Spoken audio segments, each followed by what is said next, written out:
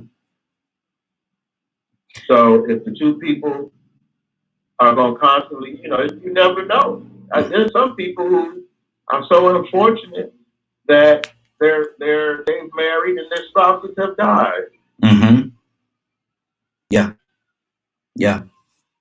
A lot of people think that marriage is something other than love and commitment, and it's really not too much more than that. Mm-hmm.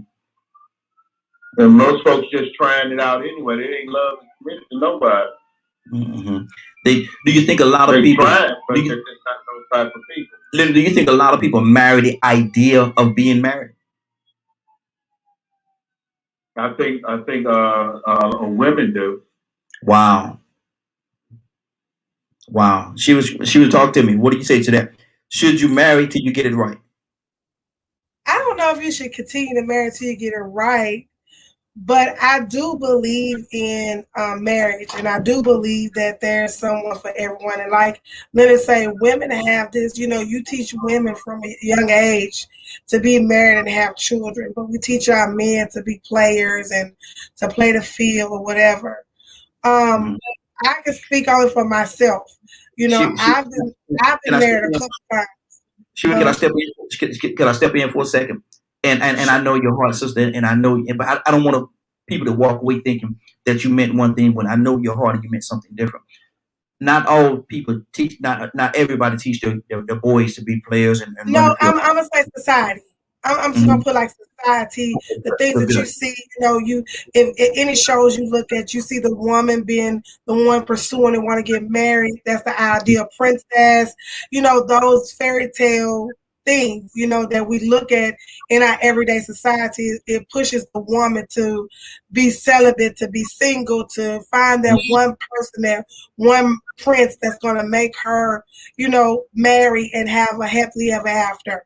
Mm-hmm. But society teach our men to play the field a little bit, don't settle for, and it takes the teaching and upbringing to teach them men to be real men. Mm-hmm. But I was going to say, even myself, I've been married a couple times. And in my marriages, I'm still looking to be married again one day, and that's only because my marriage has failed, not because of me. And I try to look back on a lot of things and see what I could cause and why you choose the different people that you choose. It's a self thing that you have to do. You can't just say, okay, I want to get married again. And I'm learning, because I don't think I was ever taught the right way to find a mate, because my mother too was married to a couple of people. But I feel like, we get into this I love idea. Oh, I Mm-hmm. love him, and no matter what's going on, I'm gonna love him. And then you have the church that teaches you that you get married, because this is a passion of mine, because I was married and I was in an abusive relationship, all 3 marriages. And you get taught that you're supposed to stay and work that out, and that it's wrong to get a divorce. And you stick in there, and then you just, you die on the inside. You don't become yourself. So now that I am divorced, and I am divorced 3 times, by the way, and I still, like, I'm dating and looking to be with someone and, marry again. Like, I don't think that those were who I was supposed to be with. I don't think that at the time I was mature enough to understand how to actually look for a husband, or to look for someone that I could find a mate.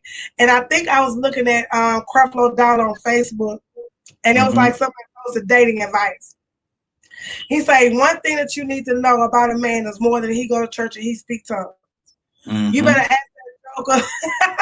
It's more to it than whether or not he's just saved and sanctified and filled with the Holy Ghost. It's a little bit more. So many times that we don't go into, hey, what do you look like when you're angry? We don't ever go into, hey, what do you look like when, how do you feel about your mom? How do you feel about your dad? How do you feel about children? Hey, do you want me sitting at home all the time, or do you really like for me to work?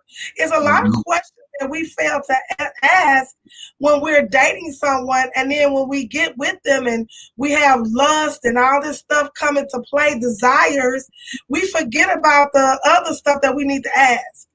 So I've learned that we have to ask those hard questions to make sure you know who you're marrying. Who are you? And I feel like that's what a lot of ways that we get to the wrong person that ends up in a disaster, because we don't take the time. We just worry about that one thing. And women, it's the same. I'm gonna say for men and women, that lust and that desire come into place, and you do it, and then a kid comes. Now you like, this is not what I planned. And then you actually see him angry, or you actually see him with a plan that doesn't match yours. Can he read? Do he like post-secondary education? It's a lot of questions that you need to ask. What religion type are you? Are you Catholic? Are you Christian? What kind of Christian are you? Are you a sometime Christian? Are you a full-time Christian? Do you read your Bible? Do you pray? Do you meditate? If you meditate, how do you meditate? Am I going to meditate with you? It's just different questions that has to be asked for you to know who you marry. Exactly. Leonard, what do you say to that, man? She brought something very important to the conversation. Do we ask the right questions before we jump into this thing called marriage? Well, I say it's different for men and women. If you're looking to run a relationship, I doubt you should really get married. Yeah, that's good. Because from a male's point of view, it's a lot of responsibility. Do we understand that though? Do we understand that going in though, Leonard? Do we understand that it is a lot of responsibility? And whether you understand it or not, you do what you want to do, not what you understand. So if you want to be married, men, I'm not talking women. Men, if you want to be married, learn how to be a husband first. Look into it a little bit more. Now watch this. Watch this. Watch this. Now where's that class held, Leonard? I'm just saying, you better get in one or find you one, or get you a good mentor. That's good. Because it's no joke. And one, it's okay. Some people grow together. Some people grow apart. But there's no magic. There's no magic to it. It's about being with a decent person. Now, from a woman's point of view, I don't know. I let women talk about their responsibilities and all that. That's their business. I don't get into that. That's good. And how they feel about this, that, and the other, because they deal with it from a completely different point of view. Do you think we look for different things? Do you think men and women going into marriage look for different things? Of course. I wasn't looking for nobody to take care of me. Not like that. I was looking to take care of someone. Okay, that's good. That's good. So there's the different, way that you should approach marriage. A lot of men now are approaching marriage almost like women. And that's why these women ain't too fond of staying married to them. Because they don't lead. Especially in our Black community. Wow. Women always trying to get men together. Don't marry him. Playing matchmaker, you mean? Don't. Because, that's the thing about it. A lot of us get with somebody and you realize you got a big old child. And I think that's what's suffering the most, is that we're lacking male leadership. Sure, what do you say? I'm very direct about that. Good deal. Sure, what do you say to that? Do you think we're going looking for different things? Oh, go ahead, sis. Definitely looking for different things. But it's not this, if you go back 30, 40 years, I'm gonna say, it was more or less the woman was looking for a man to complete her, to take care of her, to give her status. If you go back even further in history, who you marry. I know I was looking at, I don't know if anyone looked at Bridgerton on Netflix, where Bridgerton is a prime example of how it was, where the woman, that's when you had Duchess, different things like that, and you have to marry, and that sets your status. If you married below a status or above a status, even you go back in the 60s, 70s, it was still a woman had to marry, and who you married was determined on who you were as a woman. But now in the millennial, and even now, it's not that. You, like Glenna said, you have women who are very independent women who are able to take care of themselves. They're no longer searching for a man to take care of them, but maybe searching for a man to be a companion. You know, it's different now than it was then. And you have some women who not even looking for that. They just looking for the same thing that a man's looking for, just that, that sexual experience.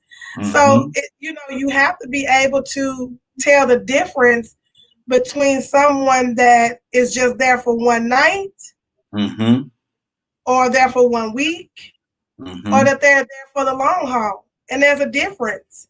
And now, even though you have married men and married women who's stepping out on their marriages, and that's a discussion to have.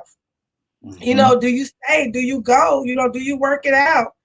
I know several men that have and is, and their wife don't even know. So, it becomes a lot of, a lot is entailed in this. It's so much that you can touch on. For me, what I'm searching for, I'm not searching for a man to take care of me. I'm too old for that. I have 4 children of my own, and I have my own house. But I can't, and that's one thing as a woman, I can't be submissive to the point that I can be, but I have to find a man that's worthy of that submission. I tell my daughters, you a jewel, you are a diamond, and a diamond don't seek a suitor. The suitor seek the diamond, and you shine like you're supposed to shine. Then you want the person that's gonna take care of you, that's gonna polish you, that's gonna make sure you set nice. You don't want somebody that's gonna just throw it away because they have many diamonds and they just throw it away and it means nothing. Exactly. We got a few people on the phone lines. I want to touch the phone lines, and we're gonna come right back. Right now, I think we have Kay with the E. Kay, are you there? Yes, I am. Good morning. Good morning, young lady. How you doing this morning? Blessed. Yeah, absolutely. Absolutely. We're talking about, should you marry till you get it right? Should you marry until you get it right? 2, 3, 4, 5 times until you get that thing right. What do you say to that? I would have to agree with it. Because we pick our husband sometimes, and that ain't who God picked for us, and it doesn't work. And so if we continue to pick our husband and our wives, and they continue to go to bits like they do, but when God picks a husband and a wife, it stays together. It does something. If you can just tell the difference. So I was just speaking with a lady, and I remember when I first met her 10 years ago, and her husband, he was cheating, he was running the street, he was doing all kind of stuff. She just old-fashioned, she hung in there, and just said, child, he'll be okay. I ain't ready to run the streets with him. I'm just going to do what God had me to do. And she said what God had her to do. And now her husband is a faithful little husband, take care of home. He always took care of home, but he don't run the streets. He don't do none of that no more. And she did what God told her to do as a wife. And she stayed still.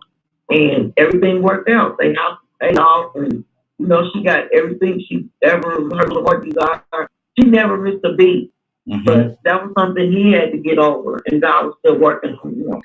And with her Kay, let me ask you a question, Kay. Let me ask you a question. And I love that. And I love that everything came together and it worked out, for the good, for them, for the family, for the marriage, and everything. But how much of herself did she lose in that process? Having to wait and maybe knowing that he was out there I have to say, she didn't lose nothing. My friend didn't lose a thing out of it. She never missed a beat. Like when I tell you she didn't miss a beat, she didn't miss a beat. She ain't had a need in one day. The only bad day she had was when she thought she wanted to cry because she got tired of people coming to tell her, your husband this, your husband that. See, but that's my thing, though. The women, that's my thing, the women though. Okay, that cheated with him. That's my missed thing. a beat. But see, because they knew he was married. I understand that, Kay, and you know I love you, sister, but I see this just a little bit differently.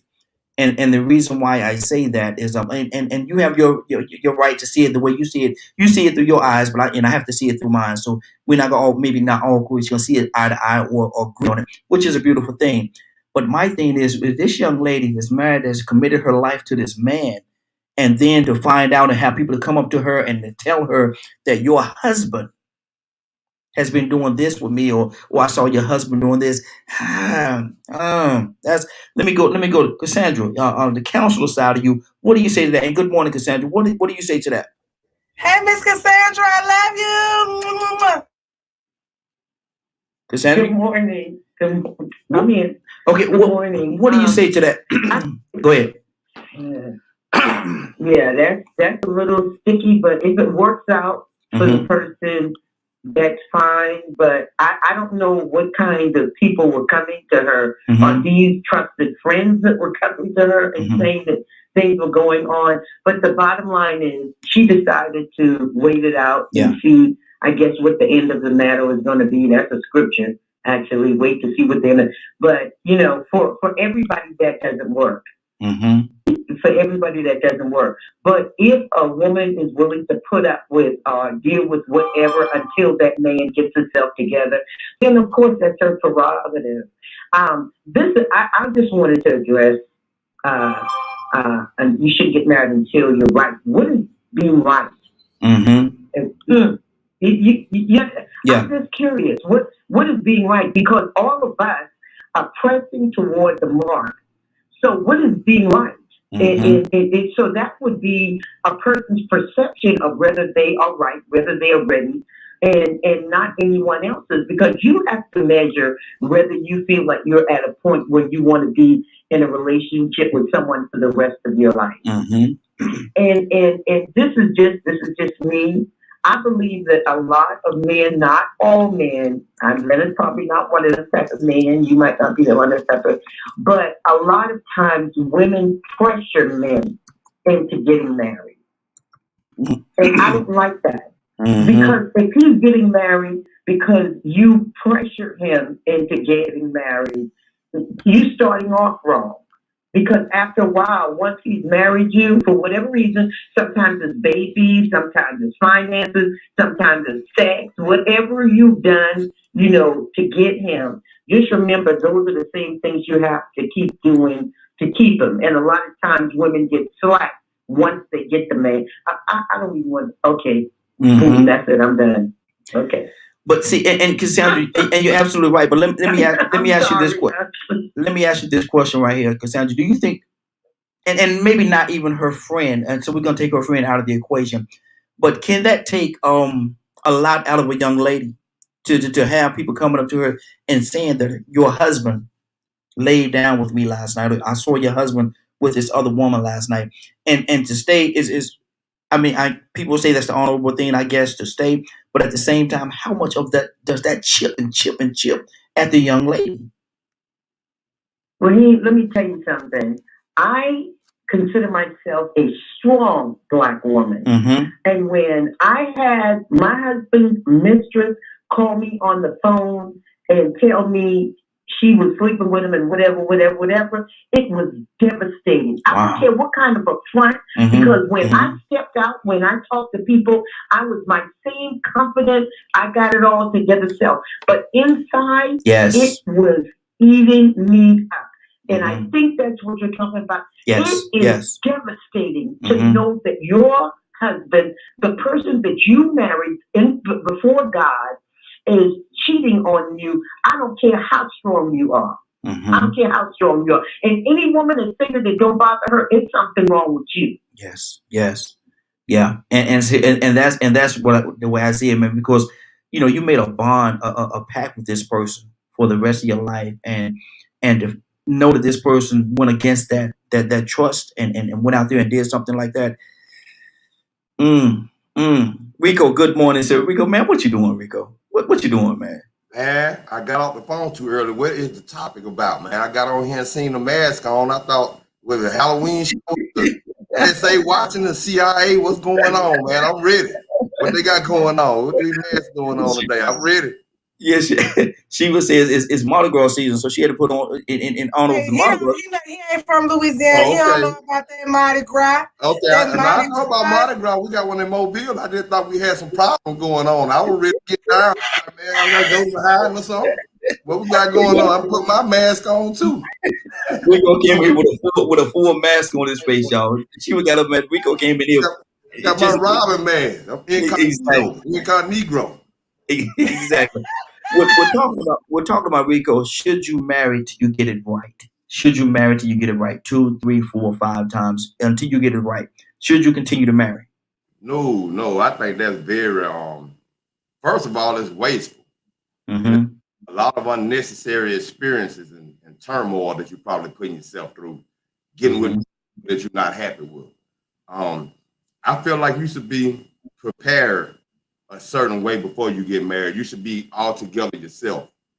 Had I known better, I would have been more prepared before I even had children. I think there's a process you should take, steps that you should take to get the best outcome. Mm-hmm. Mainly that first step is to make sure you have yourself together, that you can provide for yourself, that you're self-sufficient, and that you can, you don't have to worry about any outside influences, that you can take care of somebody else. And then hopefully you meet somebody that's on that same level, and then you're prepared enough to bring a child into this world. Because if you bring a child into this world too soon, you can really cause a detriment to you and that child, because you're not giving yourself a chance to grow. You're not giving yourself a chance to learn who you are. So you really have to be stable. You have to be pretty much consistent. Just be a logical, reasonable person that's in a good place, mentally and financially. Mm-hmm. That's good. That's good. And it's so many different layers we're going to talk about with this particular topic. But right now, I'm going to go to Badger. Badger, good morning. How you doing this morning? Waking up. Good deal. Badger, should you marry till you get it right? Should you marry 2, 3, 4, 5 times, whatever it is, until you get it right? Should you continue to do that?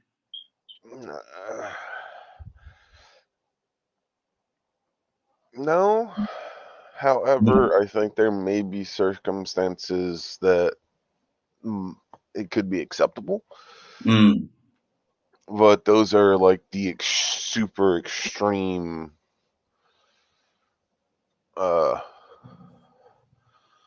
situations. Mm-hmm. Got it. Like, it, sort of like you've been dating a person for like 3 years, 4 years, never shows a sign of being, one of those kinds of people. Then all of a sudden they get married and they turn into these abusers. Okay. So that's the extreme I'm talking about. Okay. Good deal. But like in general, I feel that if a person's truly the depth of that question, man, I think a lot of it is going to depend on how open they are to listening to their heart and their feelings. That's good.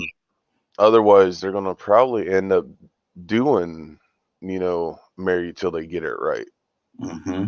Getting all these experiences of what they don't want until they fall flat on their face enough that they finally go, oh, I have a heart and a brain I must use to have a better life. That's good. And let me go to Leonard. That's good, Leonard. Let me ask you this question: if a person has been married for, let's just stay right there at 4. If a person has been married 4 times and it keep falling apart, actually there's one common denominator in that. But is a person willing at that time to look input at themselves? Maybe there's something in you that the other 4 people could not deal with. Is a person willing to take that inner assessment of themselves? I mean, that's usually the issue. Mm-hmm. Like I say, I'm not I have my own personal issues, and you probably have yours. Yes, sir. Now, I don't know what it is about you that can't be in a decent relationship. I know a lot of women desire a decent relationship. And I think that they try a little bit harder. But that goes back to what you said earlier, Leonard. That goes back to what you said earlier about the women having to, I guess, overexert themselves in their relationship because we don't do what we need to do. Well, you know, I can't speak on everybody's situation or why they choose what they choose, but whatever it is, it's your business. It ain't nobody else's business. It's what you chose. It's how you choose to behave. There are some men, you know, that go through, you know, some people wait and get married and then grow up. That's difficult. Every woman ain't built like that to stay with you with all your crap, or whatever. And you know, I didn't get into marriage to be rescued. You know, good. So I don't know how weak men do it. You heard? Come on, good deal. She would talk to me. I'm sorry. Go ahead, Leonard. I have responsibilities that come with being a husband, and they far outweigh how I feel about a lot of things sometimes. That's good. 678-381-1973. 678-381-1973. Phone lines are open. We're talking about, should you marry till you get it right? 2, 3, 4, 5 times. What is too many? Is there a limit that a person should put on it? Divorce rate in the church is real high right now. And so people say, I go to church to find a husband. Well, the divorce rate in the church is high, sometimes higher than it is in the world. But anyway, I digress. Now, Shira, what's on your heart? You know, I'm still saying the same. You know, I think a lot of times we get married thinking it's you know, marriage is glamified in all aspects of media and all aspects. It's glamified. And what I mean by that, we never show the hard work in it. It takes, my grandma used to tell me, it takes more than love to keep two people together. And she said, teeth and tongue fall out all the time, but they bound together. And you can't have one without the other. Well, I say, well, and then I was a kid, I was a little smart kid. I said, but mommy, what about when you got dentures? Them not your real teeth, don't they fall out and you still got your tongue? I was one of them kids. So Lord, I can see it in you. I can see it in you. You know, who would have thought it? So, you know, marriage is a lot of work. And if you don't have two people willing to work through whatever you have to work through, and I'm not talking about infidelities, I'm not talking about entanglements, because I'm like Miss Cassandra, to find out that your husband is cheating on you, whether you keep it together in front of friends and family, you toe up on the inside. You're hurting. You're trying to figure out why they going out cheating on you. You're trying to figure out what you can do to make them stop. And looking at the females, if you know who they are, trying to see what attraction he has to them females. So you go through a lot of mental stuff as a woman, like, well, and what am I not doing right? What do I need to do right? Why is he seeking them? Even if you praying and trying to stay with it, it bothers you, especially if you have children with these women and you become the caretaker of those women, you know, those children. You know, it's a lot in that, and it takes a special person to wait it out. I don't have the patience to wait that out because I wouldn't expect him to be okay with me sleeping around. And that's the question I would ask, you know, would you be okay with me sleeping around, and would you wait on me to get together? And I'm quite sure the answer would be no, because men are prideful in that manner. You know, that's mine. You know, I don't want nobody touching what's mine. So I feel like, again, it's a lot of work to marriage. It's not just something that you do because you love someone, because love is easy. You can fall in infatuation, you can fall in love, you can fall in lust, you can fall in sex, you can fall in whatever you want to fall into, but those are not the foundations that you need to build your marriage off of. You have to have something stronger. And I think that's what keeps the marriage together, is you have something more than just love, because your looks gonna fade. You ain't gonna like each other all the time. You gonna have those arguments. So it has to be something that you building it on besides love. And if it ain't God And if it ain't, it ain't whatever it is that you choose to make that strength is, it has to be something strong. Good deal. Good deal. Okay, what do you say that piece of paper, that goes along that marriage certificate? Why do some people think that signifies ownership? And like she was just said, oh no, that's mine. That's almost like a possession. Why does that piece of paper and why does that piece of paper scare some people? I don't know. I don't know why it scares some people, but I got a friend like that, and that's what he tells me all the time. You just don't want to be my wife. I said, I wouldn't be your wife because you think if I become your wife, you own me. And you don't understand that. You don't own me. I still have rights. I still can say no and all of that. I said, people don't understand marriage. Marriage means we're coming together as one. We're going to build together. We're going to have more and better things. We're going to do things together. We can go to trips together. We can enjoy life together. It doesn't mean I own you and you own me. Like, that's not what it means. So I have a friend that says that to me all the time. I just like, who told me? Because that's the wrong answer. And all your stories where you almost got married. Because they realize you want to own them. And you're not going to own them. I said, they stopped that back in slavery days. Exactly. I'm like, you don't own me. You can't own me. And a woman can't own a man. And I think that's what ends a lot of marriages. I watch my nephews go through with theirs, and you don't own them. A woman you can't own a man. Let a man be a man. If you want to go hang out with the boys, then you go hang out with the boys. Because if you're at home being that good mama and that good wife and that good friend, they're going to come home. They're going to call you, baby, I'm on my way home. What do you need? You don't got to call them. And so I think that ends a lot of marriage. Because it's too much. Exactly. They can't be a man. A woman can't be a woman. Rico, coming to you. Then after that, we're going to Cassandra. Rico, what's on your heart?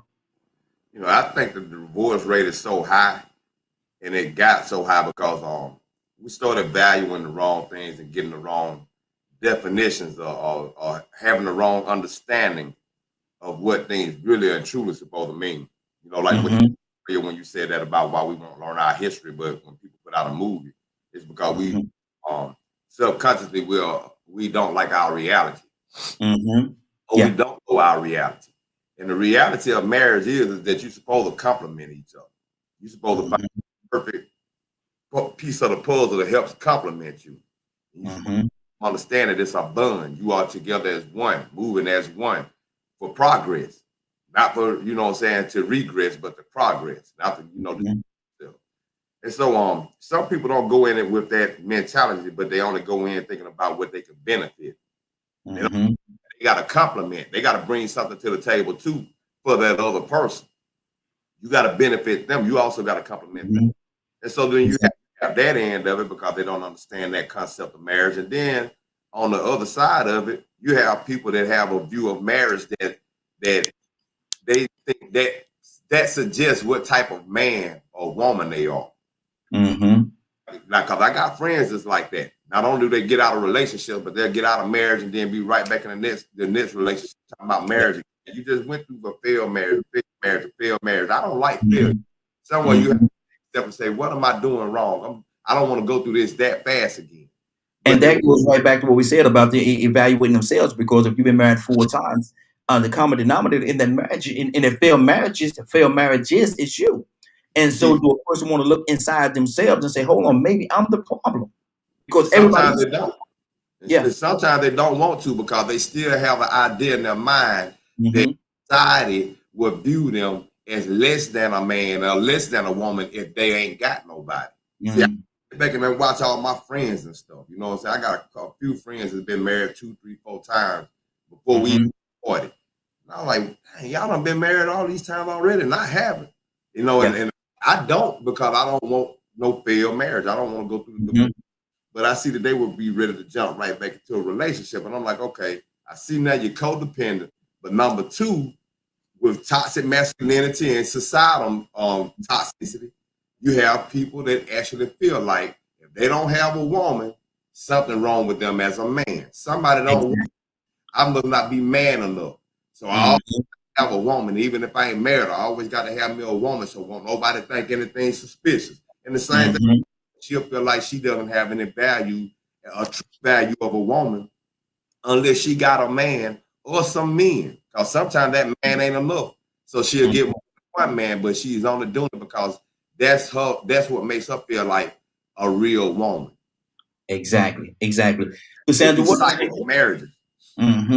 Cassandra, what do you say to that? Do we and I asked this question earlier, do we look for the same thing? Do men and women look for the same thing in a marriage?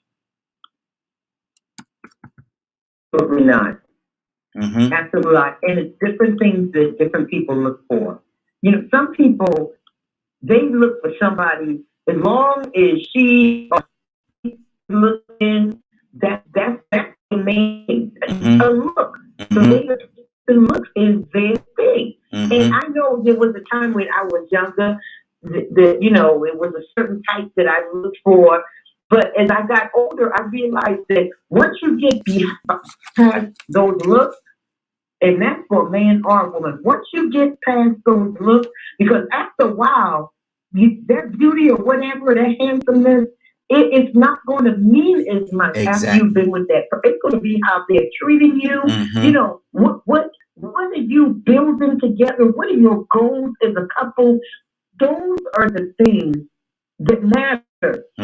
Think about it. In the Bible, people a lot of times got together for a common goal.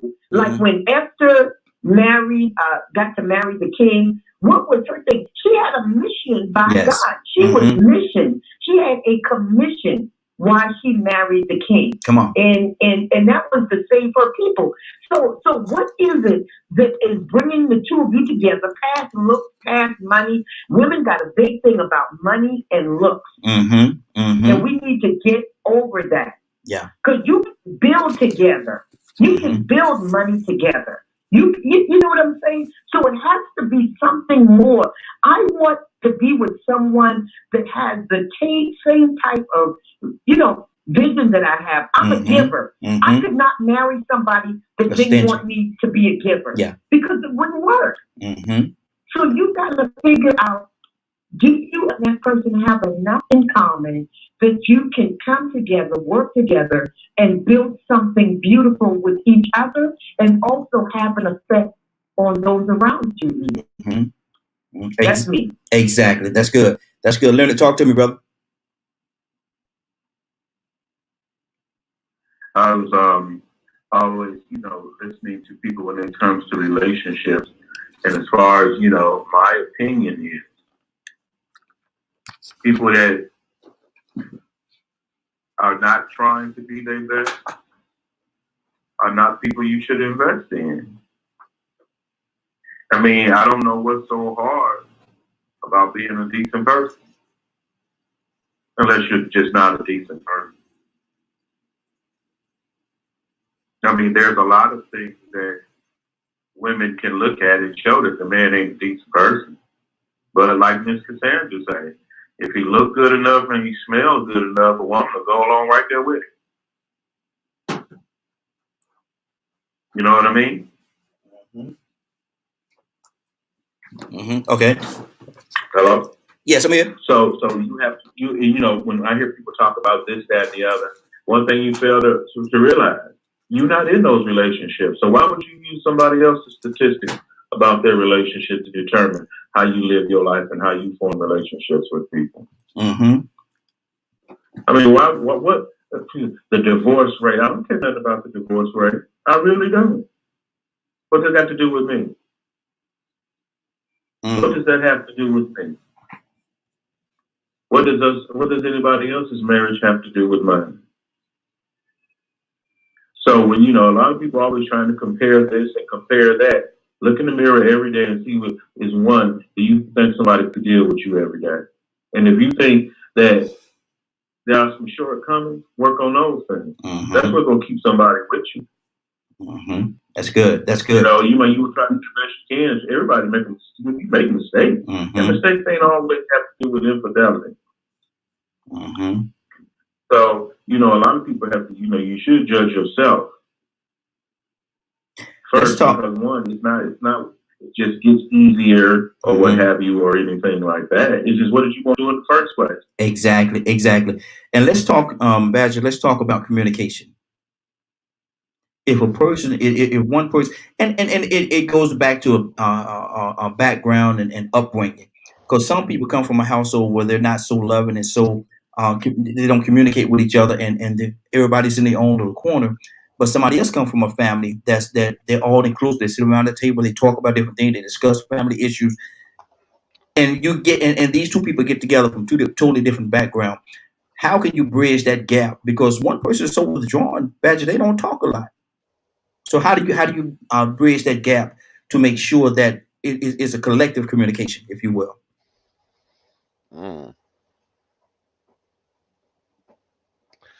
How do we? I'm trying to figure out how to put that into words, because that's really similar to mine and my wife's marriage. You know, she grew up in middle class,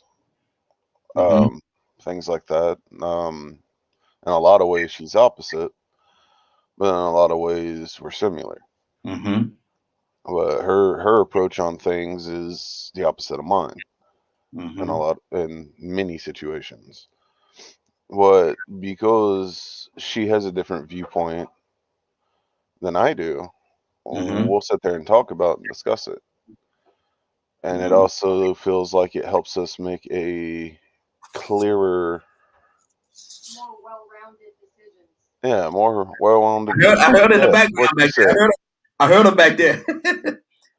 Well, I've never had anyone ask me that, so I'm like having to search for words, and I'm like, I wish like my wife could probably explain this so much better. If she'd be willing to come hop on the headset real quick. I think you summed it up pretty well. What are you missing? What do you feel like you're missing? I'm not quite a lot.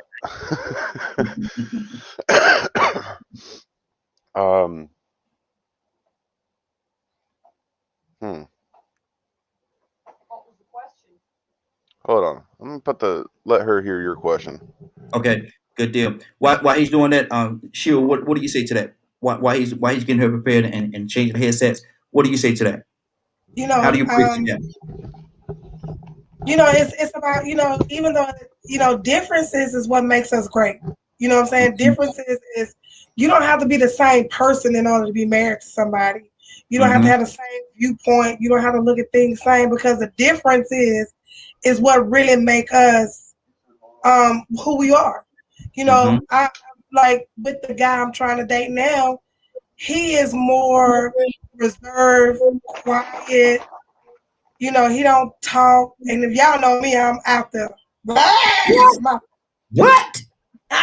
So it's a difference, but those opposites attract, because you have to have the opposite in order to bring it to normalcy.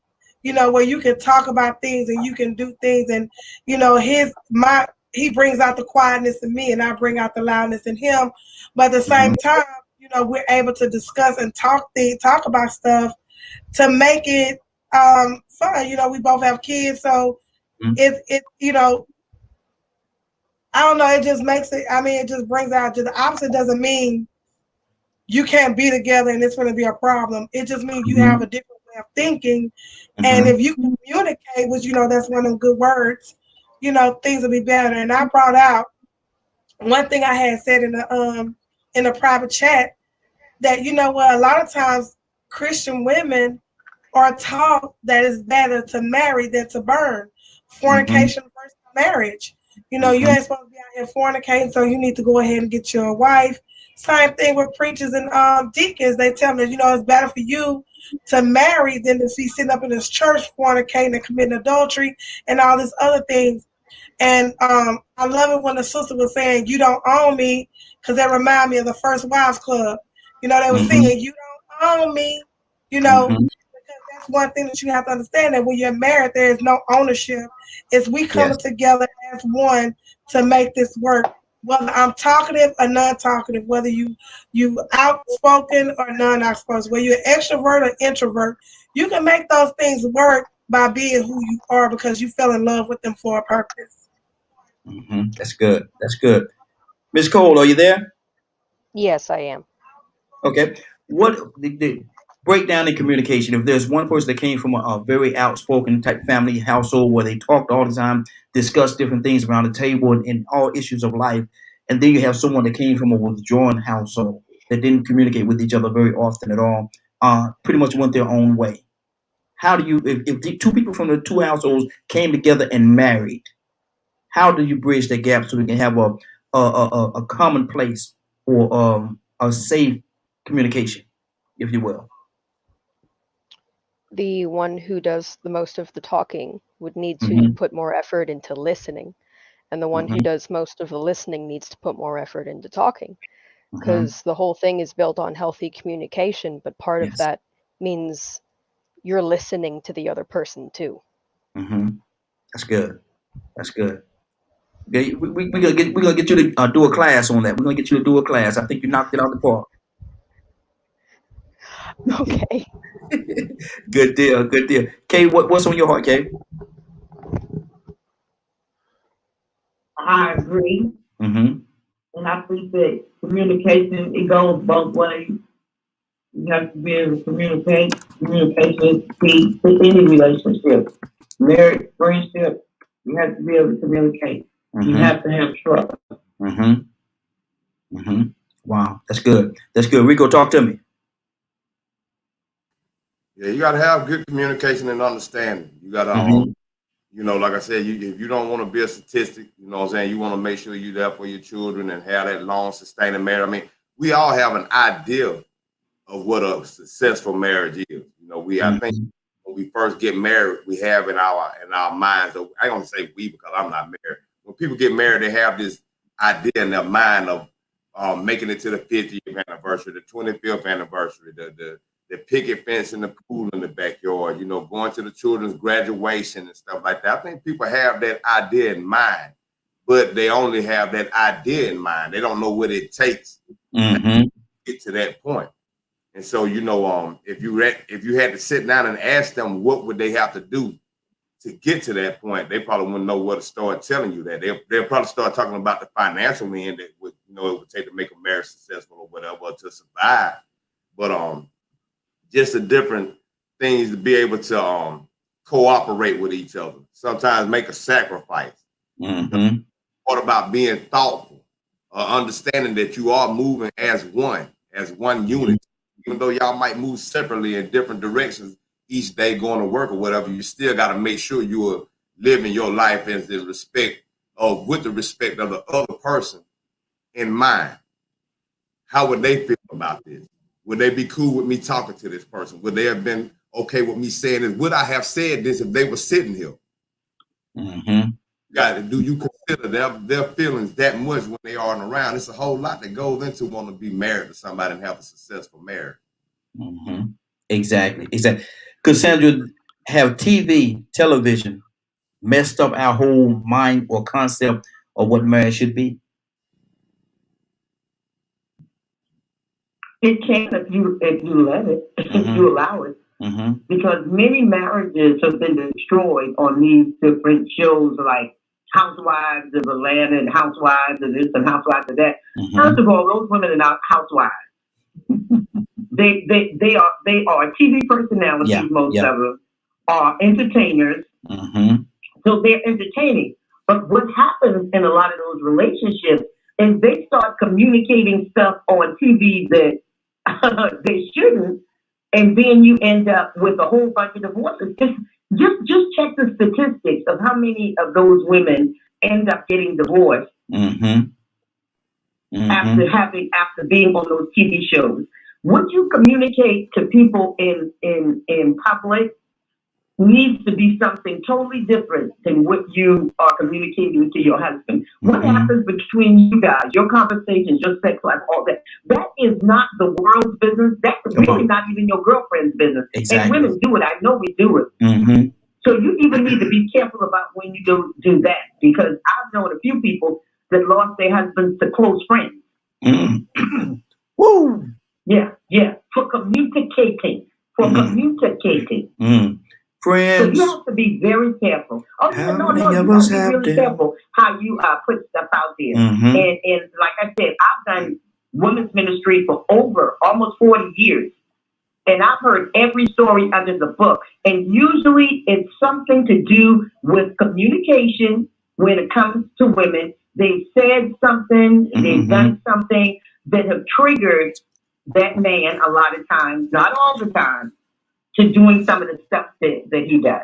Mm-hmm. And I do domestic violence, so you know I'm not about her saying something and you putting your hand on her. Mm-hmm. That's not it. But we need to be careful what we say. Let a man be a man. Communicate back. Yeah, that's good. Let a man be a man. Mm-hmm. It's good. That's good. Leonard, what do you say to that, man? Have television warped some people's idea or concept of what marriage should be? I mean, I guess if you look at the TV for that, mm-hmm. it's not a good portrayal. Mm-hmm. But you can watch great shows as well. But you choose to watch other things. It's like Mr. Cassandra said. It's entertainment. Mm-hmm. And, you know, I'm more from a different end. I'm on the male end. I wouldn't want none of them women in my house. Mm-hmm. Yeah. Because them ain't housewives. Mm-hmm. I wouldn't want nothing to do with any of those women. Any of them? No. Mm-hmm. No. Wow. Because I don't want that in my house. Mm-hmm. That element.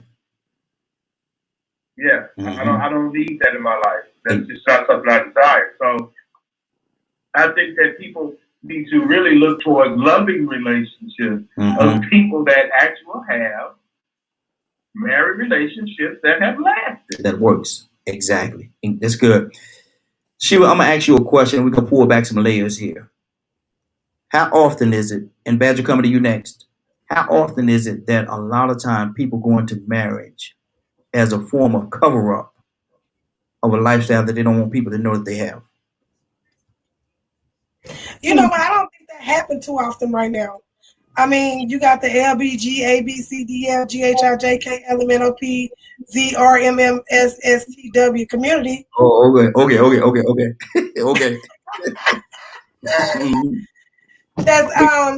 That's constantly fighting for rights and constantly fighting for those that choose to live that lifestyle, to be married and to live lives, and adopt and do all different things. So, I mean, there's no need to cover up.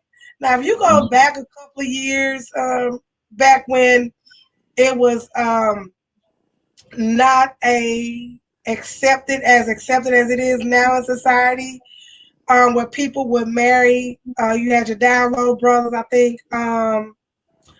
Montel Williams was the one on the talk show that came out with the Download Brothers, who were the brothers who were married and they was meeting up in restrooms and everywhere else to be with other men. I don't know if that's still an issue right now. I haven't met anyone here, you know, in my town that covers it up or afraid to say who they are or afraid to marry or any of those things. So I don't really think a cover-up is needed now. What you covering up for? If that's who you are, you got the Rainbow Coalition. I mean, why would you be scared? We have 2 females that are married here in my town. And no one looks at them any different because that's a personal choice. I can't put my moral beliefs on them or what I feel or what I think. I mean, that's just what I feel and think. That's just me. I mean, I don't want to marry a woman, but that has nothing to do. I'm like, Leonard, your marriage and what you have decided has nothing to do with me. Exactly. It has nothing. So I don't know why anyone would hide. I feel like if they did that, that's a disservice to the person that they're marrying. You know, you're marrying a woman and you like a man, or you the woman marrying a man, but you prefer a woman.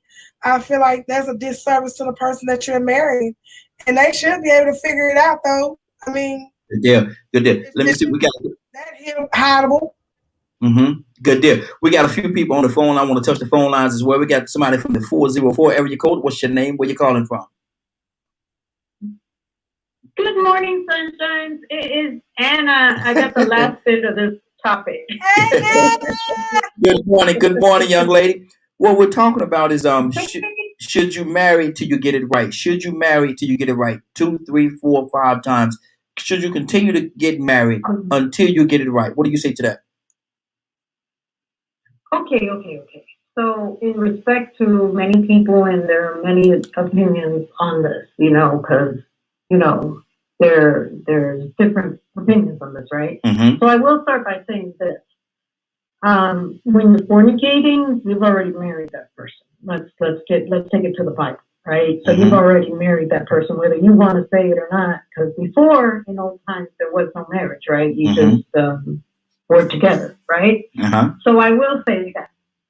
With that being said, to actually take that step to what they call a legal marriage today, in my opinion, now I have friends who they're like, I'm a sucker for love, and I'll keep remarrying until I get it right. You know what I mean? I'm just like, for better or worse, sickness and health, till death do you part. I mean, there might be separations, might be, but at the end of the day, I'm the type of person that I can't just walk away from a commitment. Not so much because of the person, however, because of my commitment to the Lord. And what is a person's if a person is marrying like 3, 4, 5 times? What is their selection process like? Are they selecting the right or just the wrong person, or is it them?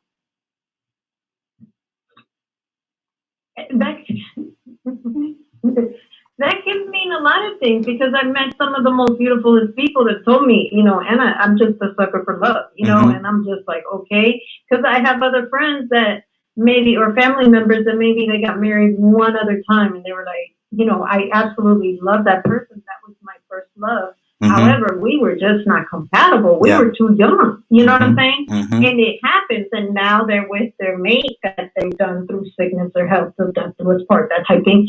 So, it's just one of those things. I don't know so much that it's them. I don't know. I don't want to. I don't know. I think it might be a bit of impulsivity. If that makes sense, being impulsive. Sometimes if we just take our time, and, somebody like me, it might take you 10, 12 years to be like, okay, I think I can do this. But, it's, in other words, my way of sinning was probably just as bad as the person who married 3 or 4 times because I was fornicating. So, to keep it real, one sin is not different from the other, if that makes sense. Exactly. So that's just my opinion. Good deal. Hold on. I got another call on the phone line, but I want to go to Goddess. Goddess, good morning. How you doing, young lady? Good morning, everyone. Should you marry till you get it? And good morning. Should you marry till you get it right? 2, 3, 4, 5 times, 6 times, 8 times. Should you keep getting married until you get it right? What do you say to that? I would say if you keep doing that, then obviously there's no covenant between you and God. Because marriage is something that is supposed to be held sacred. And basically, if you're not holding it on a sacred level, then if you want to change your clothes 2 or 3 times and 4 times a day, just like you change your husband, then you're not keeping it on a sacred level. You're not keeping it, having a covenant with God. That's my personal opinion. You're saying a lot of times people is going to the divorce court, getting divorced, going right to the altar, getting married again. Right. And they basically, by them doing that, they haven't gotten rid of whatever their situation is personally. Sometimes they don't look at who they are. That's what I've seen in most relationships. I personally have been married 2 times. My first husband, we had differences. Well, I was really not ready. Like, I was really not ready. I had to be honest. And then my second husband, we stayed married until he died. So now I'm single again, and will I get married again? Yeah. But I took my marriage and my covenant serious. So I think people should take their marriage and their covenant serious, because it's serious when you make that agreement, and it really depends on what you get married to, because they got two different things in the Bible that you can get married to, and one is better to marry than to burn. A lot of people they don't talk about that, but you know, so there's one, till death do you part. So it really depends on what you're getting married, what your covenant is with God.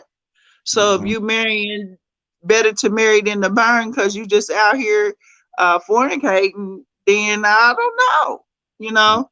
So, but I would assume that you would want to take that covenant serious, because along with marriage comes a lot of other things. You share different things. You share your household. You share basically your finances. You share everything. But if you want to get a divorce and have to end up starting over again every time, because if you marry me, I won't have. Hold on, sister. Hold on. Let me go to my phone call, because you done throw another. You done throw all the phones on the line. Rebuke. We got another caller. Caller, what's your name? Where you calling from? I think it's Toya with a T. Toya, you there? Hey y'all, good morning. Good. It is Toya with a T on the line. Good morning, young lady. How you doing this morning? We're asking the question: should you marry till you get it right? 2, 3, 4, 5, 6, 10 times. Should you marry until you get it right? What do you say to that? I said 10, and she would turn her head to the side. Look, listen, and some people do it right, but that's like what we're saying. If you don't take the first covenant of laying down with someone seriously enough, you're definitely not going to take marriage enough. You know what I'm saying? If you are married, except now, I'm not entangling names and accounts and things of that nature. Well, that's another level of marriage. In the same way, you need to acknowledge the first one is probably not the wisest and healthiest thing to do.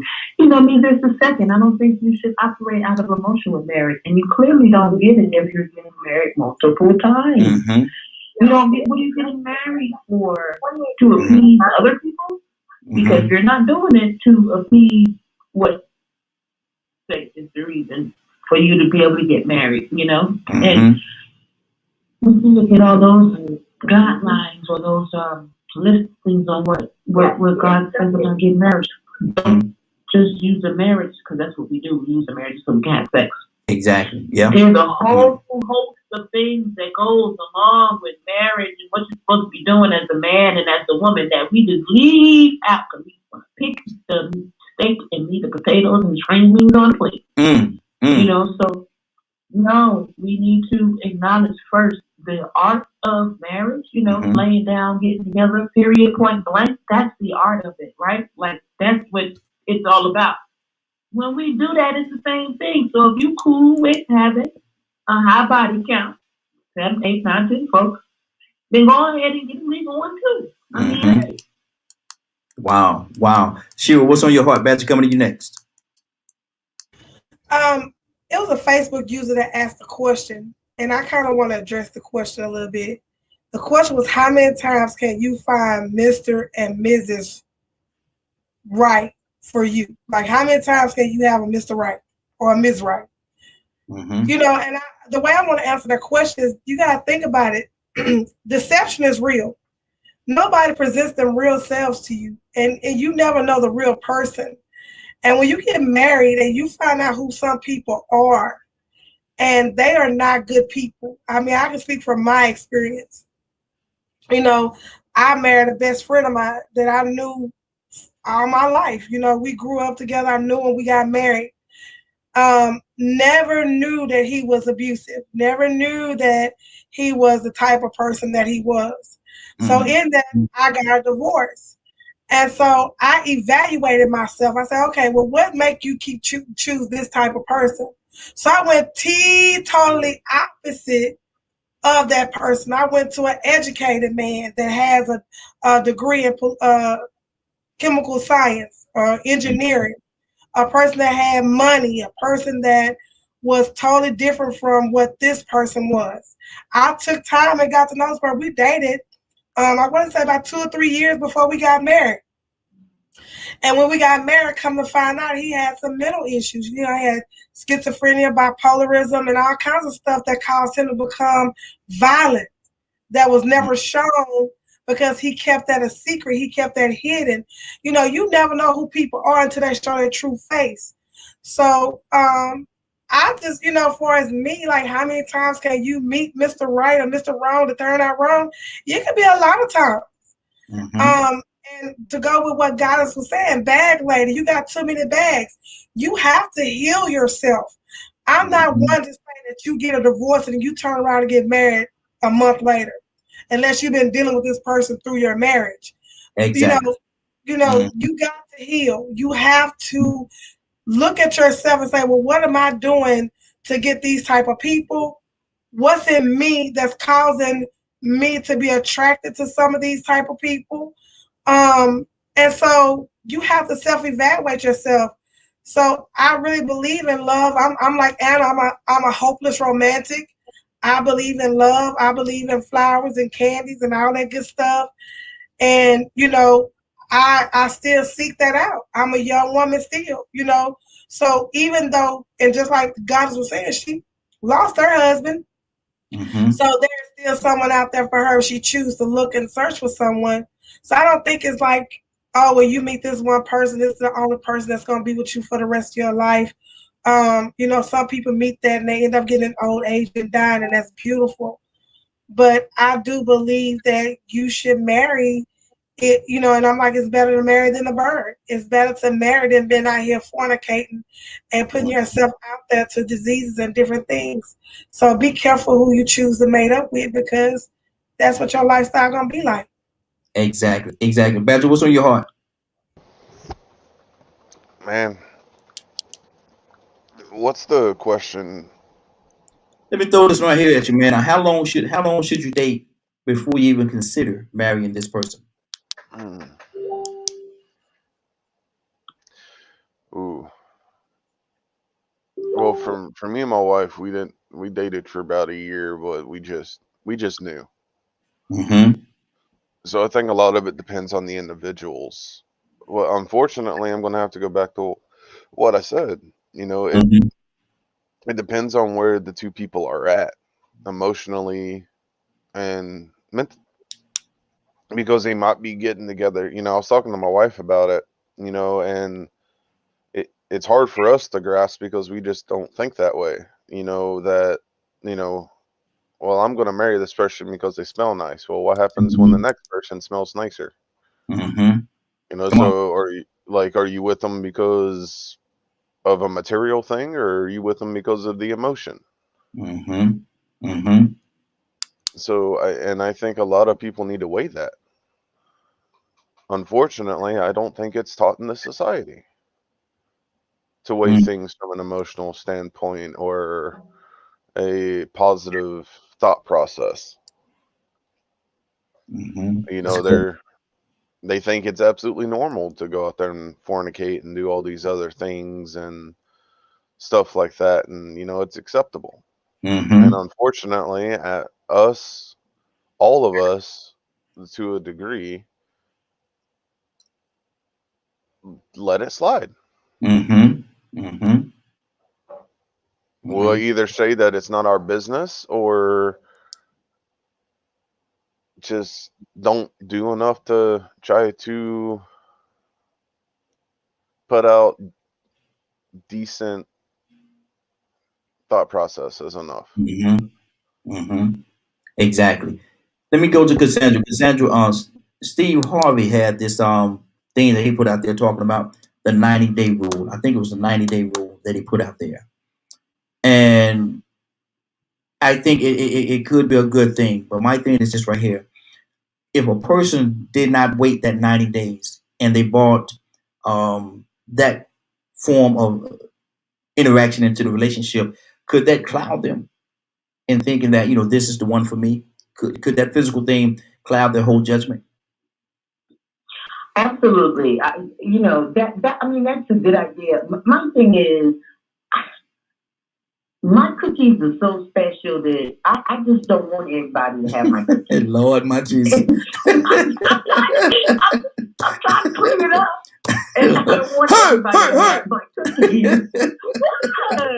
Lord, my Jesus. So the thing is, women are giving their cookies to Tom, Dick, and Harry, and ain't none of them Mr. Right. So you end up wearing out your body, dishonoring yourself and dishonoring God, and I don't get it. For what?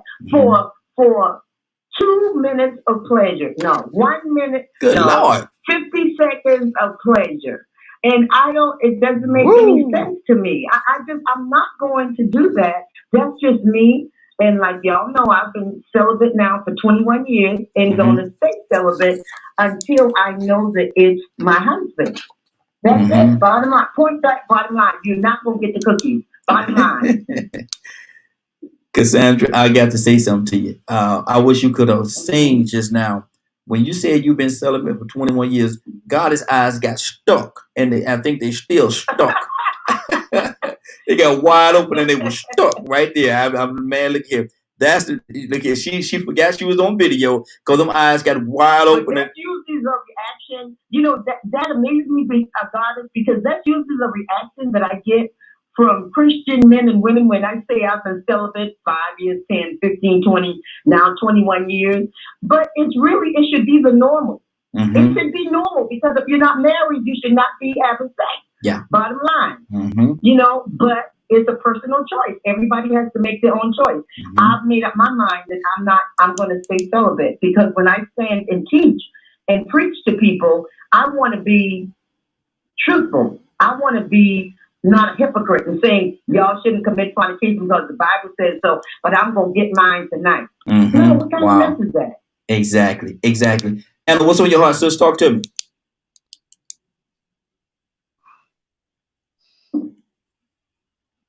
Anna, are you there? Anna going once. Anna going twice.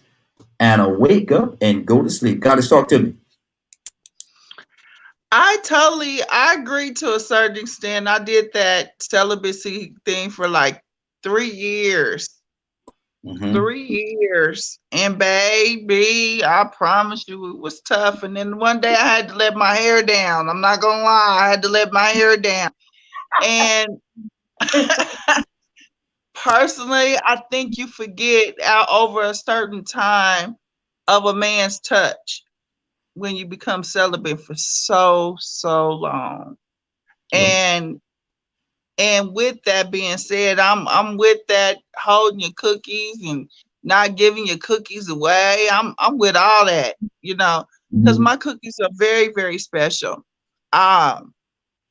So with my honey dip, I don't like to share my honey dip. I don't share my honey dip. But I think after a certain time, you forget that man's touch. That, you know, but see, it's a wonderful thing, and that's why you see so many women out here choosing. Guys, let me say this to you. I'm sorry to cut you off, sister. Let me say this to you, and I want to put this question in as well. When you're celibate, I think you said for 2 or 3 years, and what happened was when you decided to take the next step and to not be celibate anymore, and like you say, let your hair down. Can that cloud your judgment though? Can that cloud your judgment and have you thinking? No, it didn't cloud my judgment. It might cloud his, but it didn't cloud mine because I knew what I was doing. Like I know my purpose and what my purpose was. And I've been knowing this person for a long time. But it didn't cloud my judgment. It might have clouded his because I wasn't ready. I wasn't ready to move forward to a real relationship at that moment. I knew my situation. I knew that I wasn't ready to move toward a relationship. He talked about marriage too soon for me. Like it scared me totally off. Like, well, you know, we ought to think about getting it. It totally scared me. So that's why I said you forget about a man's touch. I mean, you forget about certain things. You know, you become a little bit too independent as a woman. And some men don't like. I mean, a man wants a woman to be a woman. And when we become on our own for a long period of time, we become so independent. And that's not really good either. And that's what I want to say, because I do know that I'm a very independent woman.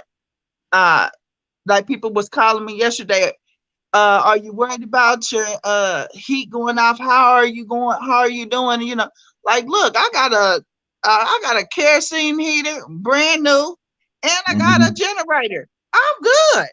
You know what I'm saying? I do things more above than most women do. So men fail to be like, okay, they either get intimidated by that, and that poses an issue. So I had to check myself, because for 3 years my husband did almost everything, and then I became so independent that when, you know, I started hanging out with my friend a little bit more, you know, giving him a time of day, it's like I forget that he gonna open up the car door. You know what I'm saying? I'll reach for the car door myself. So it's some things that we as women have to remind ourselves, hey, I'm still a lady and I still need to be treated like one, and I don't need to be so independent. Exactly. Let me go to Leonard. Can I say that? Absolutely. Go ahead. Real quickly. Listen, Goddess, was that Goddess? Yes. Yes, ma'am. I'm not saying that was you though. I'm just saying as a general. I'm just saying on my behalf. Can you go for you? Go ahead, Cassandra. I said, girl, believe me, you never forget a man's touch. And after 21 years, I remember the touch, the smell, everything about being in a relationship. And I desire that. But my commitment to God just supersedes my desire to be held, to be kissed, to be touched. No woman that really is a woman will ever forget the touch of a man and how she enjoys that. You understand? So for me, I'm just looking forward to it when, you know, I can lay my head on his shoulder and, you know, he strokes my bald head and, you know, Okay, Cassandra. Okay, Cassandra. Okay, Cassandra. Okay. Yeah. Ooh, come on back. Lord. Come on back. Hold on. I agree with you, Sister Cassandra, but some things I don't agree, because it's a lot of women that have chose to go the opposite way because they have not found a man. And I know that they was literally straight. I got to pull some more people to the conversation. Hold on 1 second, since I'll come back to you. Let me go to Leonard right now. Leonard, what's on your heart, brother?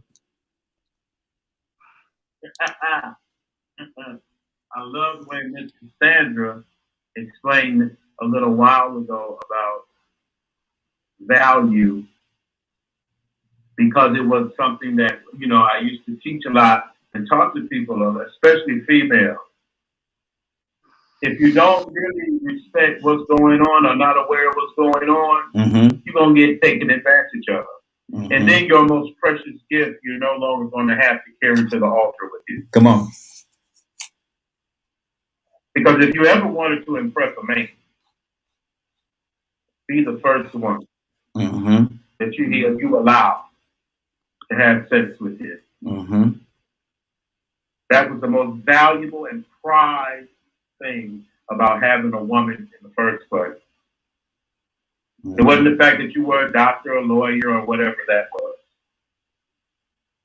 It was the value in knowing that you kept yourself for your marriage now. Wow. It shows a lot of discipline. Because we know everybody's been trying to get at it. You know what I'm saying? So, you know, it was funny, and this is where I laugh at Christians, because you have no examples to follow. Your Christ doesn't mention this at all. So you left with having to get information and things like that from other places, which should be your parents. This is how close this thing should be. We raise our children to be whores. And then wonder why they have so many problems in relationships. Because you haven't taught them the right way to go about it. There's a right way to do things. And then there's the way that you prefer. You know, people say, God gonna send me this, and God ain't gonna send you nothing until you're ready. And most of you just simply aren't ready. I'll follow Miss Cassandra into a burning building because of her discipline when it comes to celibacy. Mm-hmm. Because I know that woman is in complete control of herself. But see, if you yearning for a man, that's part of that curse as well. Mm-hmm. When you just gotta have Exactly. So, people it's a double standard. No, it's not. You had the most value. Mm-hmm. But you chose to sell it for so cheap. Yeah. And then why you wonder why nobody will buy it no more. There's a story in the Bible about someone selling their rights, selling their birthrights. So because it's become so cheap, it's like I told any woman, y'all got to quit threatening me and act like y'all winning because you're not. Mm-hmm. Every man that wants a wife has one. You heard me? Mm-hmm. Exactly. Let me go to. Mm-hmm. Good deal. Good deal. Absolutely. Let me go to Toya with a T. Toya, what's on your heart? We gonna come to you next. Hey man, very true. And at the end of the day, we all going to answer to God for our own thing, man. It is what it is. We all know the same story, the same rules, regulations, however it applies to you. Everybody know all that. Mm-hmm. That's consequences that we're going to face from our actions. If it be not take time to get to know someone before you get married, you can get to take the time to know someone and it still not work. But I think ultimately, it's be a commitment. Especially when things got probably, two people got to make a commitment, an honest commitment. That's what we're going to do. No matter what. But that don't mean you take it no matter what and do any and everything you want to do and think that, we married, so you're not going to leave me. So I'm just treat you any kind of way. Or not word. Yeah. Or, you know what I mean? Not word or don't know how to treat you or always out with the boys. That just means getting married. It means have somebody to have sex and cook and clean. You know what I'm saying? And I'm doing everything. Like I think that's the next thing. I think a year is a good time to get to kind of know each other and be around people, and see each other. And I think on both behalves, the men and the women, why can't you sleep in the same bed with a woman you get to know to be your potential wife and make sure she's right without having sexual issues? You know what I'm saying? Like, I think that displays self-control even as a woman because now earlier, oftentimes when you're young, you feel like you dictate, I give who I want to give my body. You know what I'm saying? But we know what we were doing. But okay, we get a little bit older. We want to be a little bit more selective. It's like, when you find out that you're on this path, especially in celibacy, and men start to, I don't know, you just start to see it differently now. Like, I don't know, it's weird when you walk in that light. Exactly. On how sex-driven some men really are. So when it comes to marriage, I think women who practice the right thing, we don't oftentimes see the men practice the right thing when it comes to marriage and being a serious either. So, it just depends on what you got going on. Good deal. We got another caller. We're going to come to you, brother. We got actually two more callers. One from 770 area code. What's your name? Where you calling from? Good morning, everybody. This is Dr. Graves. How are you guys doing? Hey, Miss Graves. How you doing? I'm doing good. Good deal. Go ahead. Go ahead. No. What's on your heart, sis? I know you've been listening for a minute. What's on your heart? This conversation can always go both ways, and we can always refer to the Word of God, which of course I do as a pastor. Just in being in a marriage 17 years, and then my previous spouse deciding that he wanted a divorce without warning. We were both pastors as well. So it was like one day, I'm leaving and I'm not coming back with no explanation. And so when you have been married and you have the values, Christian values, where you follow the letter of the word, and then your spouse decides they no longer want you, then trying to figure out what to do with yourself from there is a very difficult point. And of course, since then, I have been celibate and single. That was in 2016. But it is very difficult because I understand the marriage aspect, and I love being married. So getting back into striving to find or being found by, because really, of course, if we're going to talk scripture, we're supposed to be found. We're not supposed to be doing the finding. So getting there and trying to be found in a society that doesn't practice that is very difficult.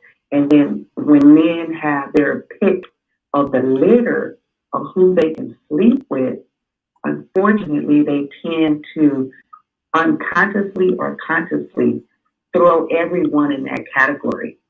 So, you know, they just like going around picking. Oh, let me try this kitty cat and see if I want to pick this one. Or, you know, I'm saying it like that, but that's how I perceive it. Now being single, that's how I perceive it. Because that's how men approach me. You know, well, I don't know if I want to marry you if your sex ain't good. They don't say it out loud, but that's the real connotation. And then I'm saying, well, you still may not want to marry me even if my sex is good. Because you don't know me. So it's still a backwards. People are kind of backing into marriage and relationships, and that's why many of them are crumbling. Instead of going forward into, I need to know who I'm marrying. I need to really know this person, not see them with their makeup and their hair done and their tight jeans and they're on their best behavior. Because no one sits down at the table and say, guess what? I got herpes. I got bad credit. I filed a BK 2 years ago. I slept with 6 men this year. No one sits at the table and says that. So you're never really meeting that person until you get in a house with them, watch their everyday habits, and you go from there. Now time can tell you some things about a person, but it's really a spiritual thing. You got to seek God on people that you're meeting. You got to seek inwardly. You got to watch signs. You got to listen to conversation because people are going to tell you who they are and what they want if you listen long enough. Good deal. So, okay. So, yeah, I was just going to say that's the kind of experience I've been having. Good. Yeah. Okay. Then we're gonna go. I'm gonna go to Rico, but I got one more caller. Rico, I'm coming to you next. Caller, what's your name? Where you calling from?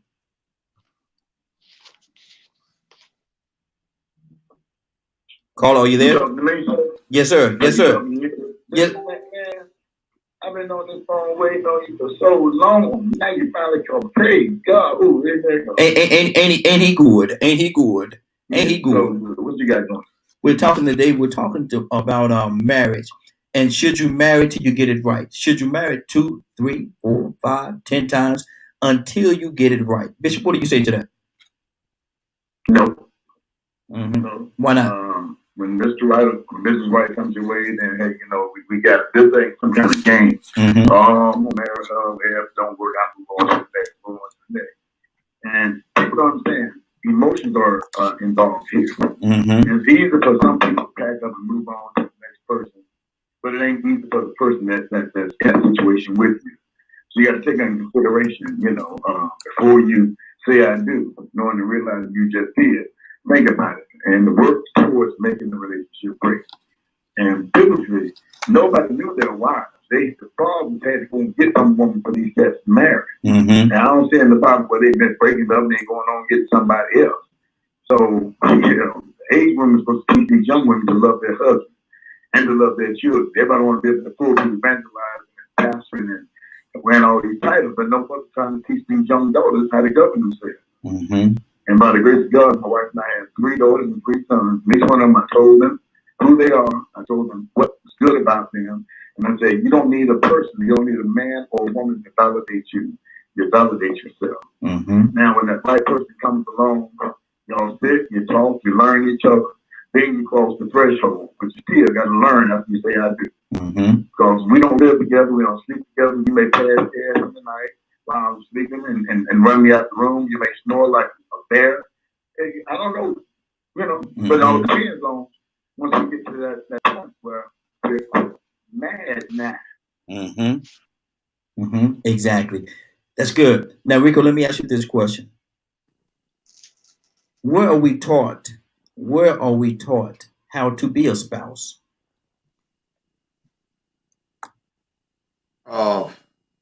If it's not in the household from a mother and a father, probably from a stepfather or probably from your friends' parents. I mean, TV. There are so many different instances. Some people learn from the hustle. Wow. It's your environment. Well, whatever your environment may be, it's automatically, saying it's an example from somebody. Now, who that somebody is, I can't say because these individuals has an experience that I can't account for. So I can give an idea of all kind of different ways that somebody can, but I can't speak on each person's way that they find out how marriage works. But anyway, they go is from their environment. Whoever they saw married, that's the idea that they got. It may have been a dysfunctional marriage. It may have been, a perfect marriage. May have been with both. Where it seemed like it was perfect, but both of them were cheating, and they still maintained it and fooling each other. And that child is on the outside looking in, thinking, you know what? Is that how it goes? You get married, but you still keep somebody on the side, and they know their place. Have this image of this facade that this marriage is all bright and we, faithful. It can come from so many different places. But I'm gonna go back because y'all did hit on a lot that I want to hit on. First, I with Cassandra when she said that about the cookies. You know what I'm saying? Men give up a lot of milk too. You know what I'm saying? The women giving up a lot of cookies, men giving up a lot of milk. But whatever man get them 21 years or 20 years, they gonna pour out the whole gallon when they get it. I'm telling you, boy, they gonna pour the whole gallon of milk out on them 21 years of cookies. But the thing is that we have society has went completely immoral for the most part. Now we don't have so much of an emphasis on self-respect. We have values, but we don't have any self-respect in them values. So now we got people that value the man that got the money, the woman that got the good looks. See, they got the value something, but they don't value anything of integrity or honor. So now here it is, marrying people for the wrong reason. But you know what I was always used to hearing people say, man, I think I'm about ready to settle down and go and get me a wife. Wait a minute. So it's a possibility in the process when you didn't want to settle down, you might have missed over Mr. Right or Mrs. Wrong. Mrs. Right. You might have missed over because at this point in time, you weren't thinking you want to settle down. So now all of a sudden you just make up your mind, you know what, man? I hear women say this too. I'm ready to get me a man and get married. Go out with the intention of finding a husband. You're going to force this next person that you get with to be the right one. You can't do that. There's no logic in that. But some people don't get that because the only thing they want is what they want at that point in time. With the lack of self-respect. I'm just tired of being single. I'm ready to get married. So you marry anything. But see, your craving, your urge, and your desire to be married so bad clouds your judgment. Same thing with me. And man, I'm tired of living this single life, man. I'm ready to go and change my life and get in the church. I'm finna go and find me a good woman to get married. Next thing you know, you still married somebody that you're attracted to. Because you still need to dig deep enough inside to see what kind of self-respect they have for themselves, what values they have. So those issues are something that vary across the board individually, all the way around, along with myself. I do feel like I can myself, but at the same time be observant, and that's what psychiatrists do. Observant enough to understand other people's scenario that they're going through, so I don't become a victim of that same cycle or that same behavior. Exactly. She would talk to me. I'm still kind of confused on what milk was.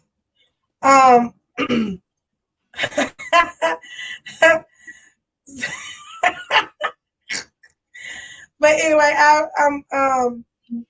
I'm sitting here listening to everyone, talking about cookies and milk. We're talking about divorce, the reality of divorce, the reason why people get divorced, who is teaching us about marriage, how do we learn about marriage.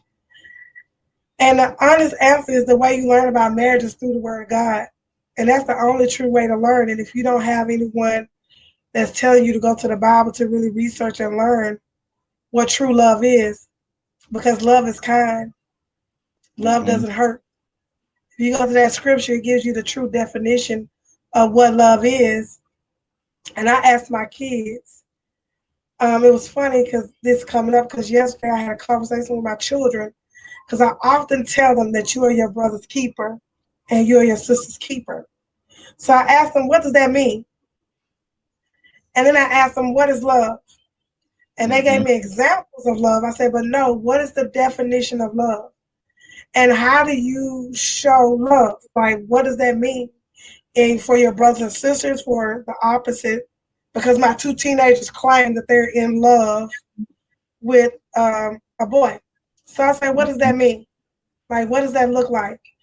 And I think too many times that we haven't had that conversation with ourselves, or someone had that conversation with us to explain what is love. What is the true definition of love?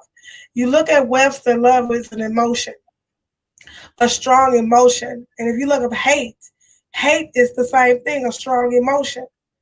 But with love, it's a strong positive emotion, and hate is a strong negative emotion.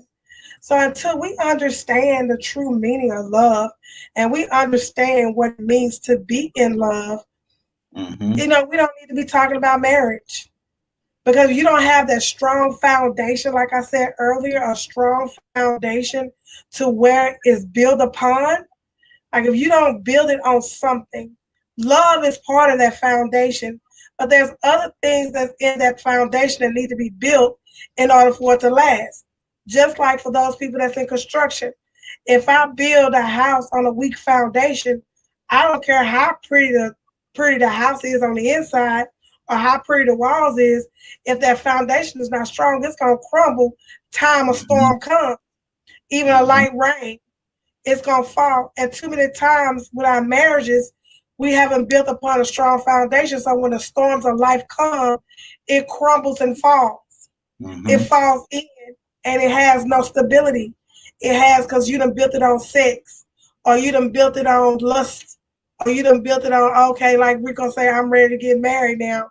So you done built it on all these things that it doesn't have a strong foundation. And even with you holding out on your cookies, I teach my children that, that's value. You are a jewel like no other. There's no one like you. And if you let somebody come and take your stuff for little to nothing, then you have did a disservice to yourself, and you have did a disservice to yourself. Because I tell them all the time, ain't nothing good about sex. All thing you get is a wet butt in the end. So don't worry about that right now. You just worry about trying to be the best person you can be. And when you find someone, it brings meaning to sex. It brings the making love. It brings a meaning to it that makes it more pleasurable than just doing it with just anyone.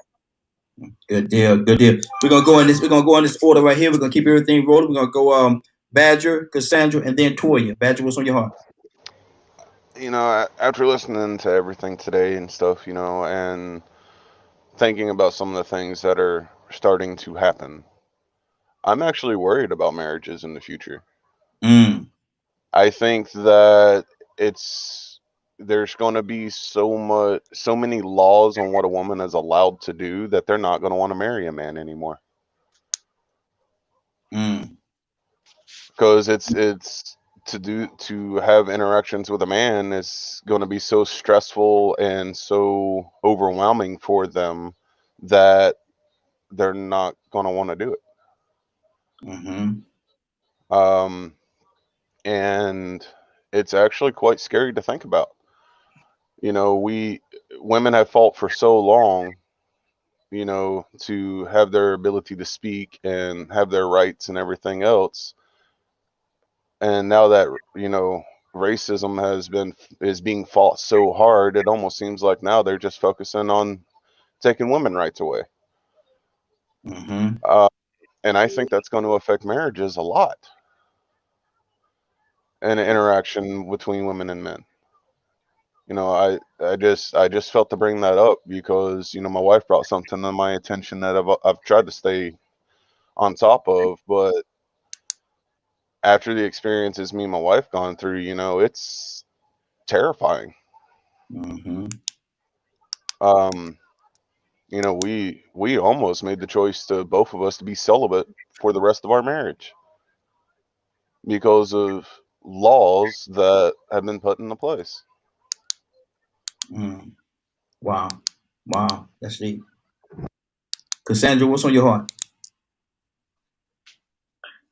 Yeah, there are so many things that are still oppressive to women when it comes to relationships and marriage. Till I agree with Badger. It's like most of the young women that I know, I'm talking about professional women, corporate women. When they talk now, they're not even talking about marriage. They're talking about having their babies, And I'm like, wait a minute now. You talking about bringing a child into the world? No. I mean, and I'm not. I had 2 children before I got married.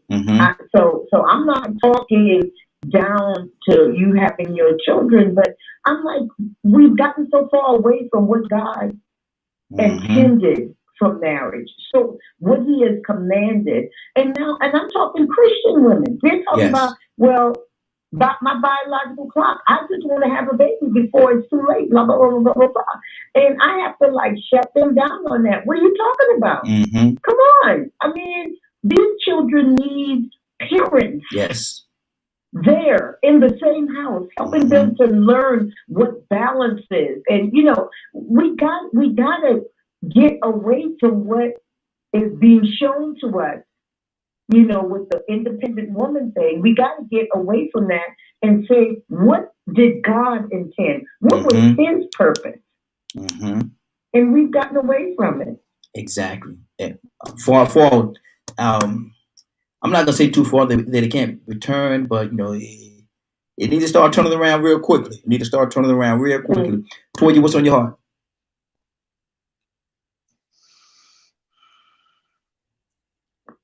Well, I mean, I think a lot of the reasons, just listening, knowing people, we kind of got an issue with our men. Taking care of us. When we're dealing with them, it's like we're taking care of kids too.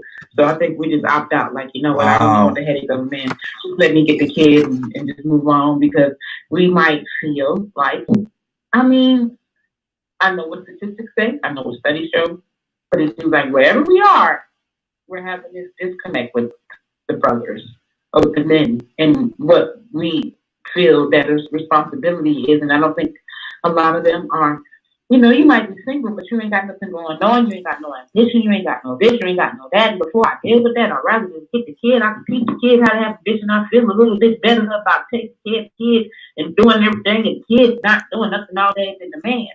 So, I think that there's just a lot of displaced values that we got going on that we're seeing in each other. I don't know, the good ones getting the bad ones, and the bad ones getting the good ones.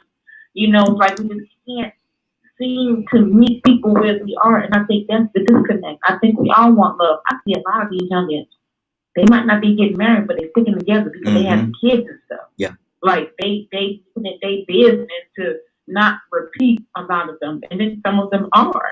But I think the emphasis that we put on marriage when we raise these children, right? We say, oh, don't be having no kids. We do the same way about marriage. Oh, you're going to have to pay. You're going to do this. You're going to do this. You're going to do this. And I think the backlash of that is, why most of the youngsters, they don't want to do it. I don't think we spoke highly of it, nor did we lead by example with marriage. For generations after us to be feeling like that's something that they want to do. It's a gloom and doom situation. It's an old ball and chain kind of scenario that they much rather, keep doing what they're doing and be happy. So, again, I think it's just about us collectively, just restructuring the image of love in marriage and what solid, positive marriages are. And encourage that where they are, man. If they got a girlfriend, then I'm not talking all these and nephews, honey. If you're not trying to marry nobody, you don't need to run around trying to be with them. If you're not trying to just be there for them, if you can't hold them down for the sake of holding them down because you're a king, like why you gotta have sex with her to make sure she's straight? You know what I'm saying? Like why we expecting other people to do something that you don't even want to do as a black male? Like it don't matter to me if you're a man or not. It don't matter to me you young jock or not. Something in my heart saying, yo, go man by that man. She needed. And then we just start operating off of that. That's where we find love. You know, the Lord got on me with marriage. He said, Toya, you're not married because you don't want to cook, you don't want to clean, you want to tell a man how to chew. You won't give yourself an opportunity to get to know somebody. It's standards, it's bars, it's this. Something that you're not getting met. And if you operate out of the standards, then you're not going to get married. But it's ultimately, once you get that choice to love somebody, whoever it is for whatever reason, that's where you're going to find your marriage at. You know what I'm saying? So I just think we just have to do well and make sure that we just be honest moving forward about what marriage is and encourage it and encourage healthy, positive relationships. And it just goes from there. Absolutely, absolutely. Kay, what's on your heart, sis? Just listening and agreeing and Okay. Oh, I said I'm talking. Did you hear me? I heard you said listening and agreeing, and then the phone went dead on us. Oh, listening and agreeing, and then I just got a text. My cousin's husband is not waking up. Just called me literally. I had to hit the phone and pray for her and pray with her. Like she just so hurt. Like that's her world. I said it's just wow. We talking about her. Wow. And so just keep her lifted up, and it just bothers me to see that she's so hurt. And I know she's hurt, and I know her son is hurt. And there's nothing I can do because they live so far away. She just hold on. She just lost her husband? No, he just won't wake up. So he's in a coma. Bishop, you with us? Yeah. Hey, pray for us, brother. It's time for us to pray right now. You know, we can't let this pass by, brother. Do you mind sharing his name? Okay. His name is Bert. Bishop, pray for him. Righteous Father, we come before you this. First, giving thanks for our life, health, and strength. We thank, Lord God, for all that we do and all that we go through. Life is a learning cycle, Father. You give us the opportunities to learn, Father. But right now, we come before you, Lord God, with a petition that you're able to wake up birds and you give comfort to the family, Lord God, as they're going through this situation. In spite of all that may appear to be negative, Father God, there is a positive in your works and your doers.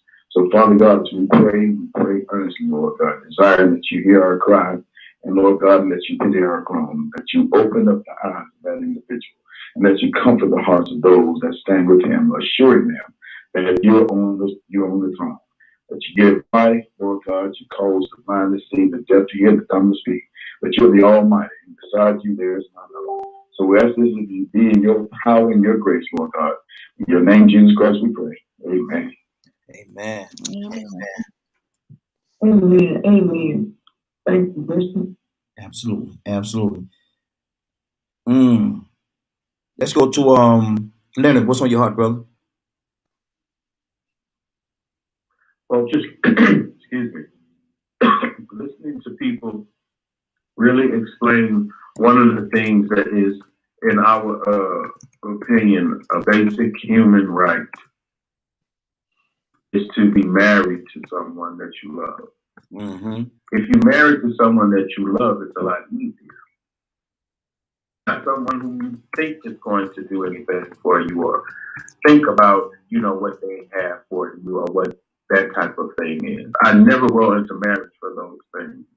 And I mentioned you have to be taught to be married. I had an example, my parents, my grandparents. I have about 24 uncles and aunts.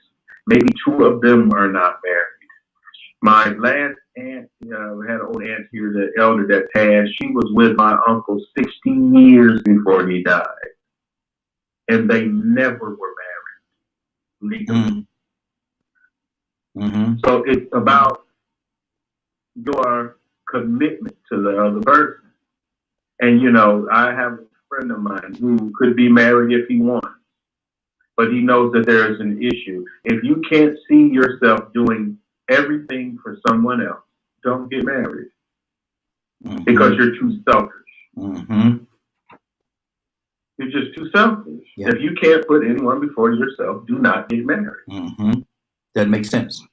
That's a good rule of thumb. And also teach your children to be married again, because you stopped. You stopped teaching your children to be married. And it's hard for some of you to teach your children to be married because you don't live the life of a whore and are not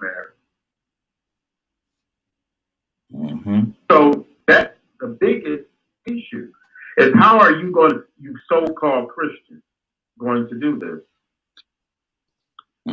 Because like the sister just said, some of y'all just talk about being a Christian, but you don't practice.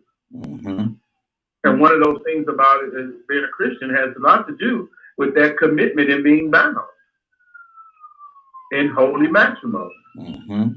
Exactly. Now, I would advise if you would advise some people, you know, try marriage first. You have the rest of your life to sleep around and be nasty. Did you say and be nasty? Try marriage first. Did you say and be nasty? That's a mouthful. Love you always be there. It ain't going nowhere. It just gets better. And now it's so easy. Women don't challenge nobody no more. That which I can't talk you out of, I can pay you out of. Wow. Let me. That's how I'm gonna deal with you out here. If you think you're gonna come and deal with me that way. Hold on, women marrying women. Huh? I said women marrying women. Yeah. Wow. Pastor, what's on your heart right now?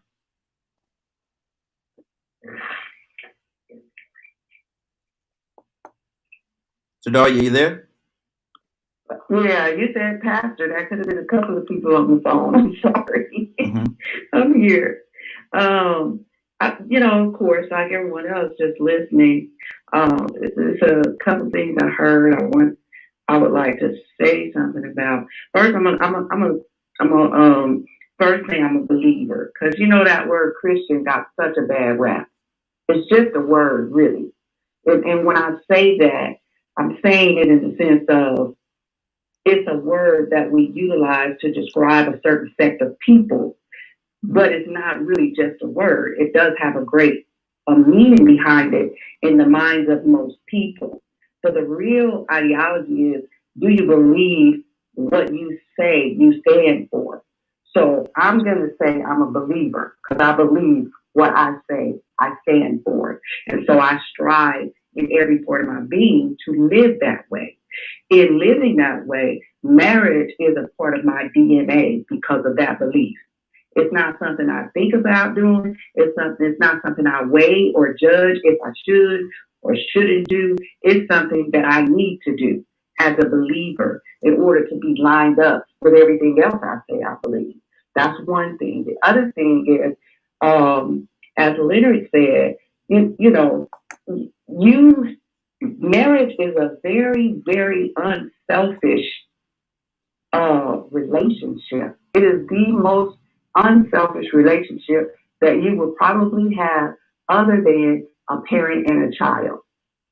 And so if you're not, like he said, if you're not willing to give to someone else all of everything that you can without giving away who you are, then you really are not ready for marriage. I heard the other young lady said how God spoke to her and told her, if you don't want to do certain things, you're not ready for a husband. That's the truth, because men are wired with a certain expectation and women are wired with a certain expectation. God has given us that equally and collectively in order to look like the picture of his perfect love.